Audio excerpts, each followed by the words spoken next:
Corona காலத்தில் ventilator வாங்கியதில் முறைகேடு புகார்.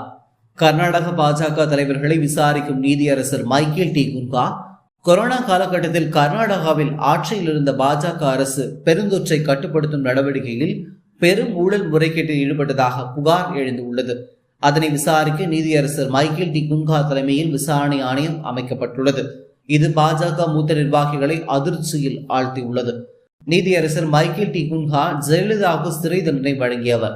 கொரோனா காலகட்டத்தில் மருந்துகள், ஆன்டிஜென் கருவிகள், மேலாண்மை உபகரணங்கள், வெண்டிலேட்டர் வாங்கியது, விநியோகித்தது, ஆக்சிஜன் பற்றாக்குறையால் ஏற்பட்ட உயிரிழப்புகளை பதிவு செய்தது ஆகியவற்றில் ஊழல் மற்றும் முறைகேடுகள் நடந்ததாக அரசின் பொதுக்கணக்கு தணிக்கைத்துறை கடந்த 2021ஆம் ஆண்டே சட்டமன்றத்தில் அறிக்கை சமர்ப்பித்தது. இது குறித்து சுதந்திர விசாரணை நடத்த வேண்டும் என்றும் அந்த குழு பரிந்துரை செய்தது.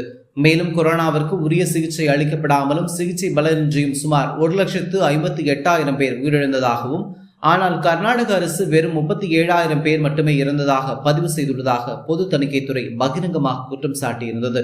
இந்த நிலையில் முறைகேடுகளை விசாரிக்க ஓய்வு பெற்ற கர்நாடக உயர்நீதிமன்ற நீதியரசர் மைக்கேல் டி குன்ஹா தலைமையில் விசாரணை ஆணையம் அமைத்து கர்நாடக அரசு உத்தரவிட்டுள்ளது. இது ஆண்ட பாஜக மூத்த தலைவர்களை அதிர்ச்சியில் ஆழ்த்தியுள்ளது. காரணம், நீதியரசர் மைக்கேல் டி குன்ஹா எந்தவித சமரசத்தையும் ஏற்றுக்கொள்ளாமல் கண்டிப்புடன் செயல்படுபவர். மறைந்த தமிழக முதலமைச்சர் ஜெயலலிதா வழக்கில் கூட கடும் தண்டனை விதித்தவர். இந்த விவகாரம் கர்நாடக அரசியலில் பரபரப்பை ஏற்படுத்தியுள்ளது.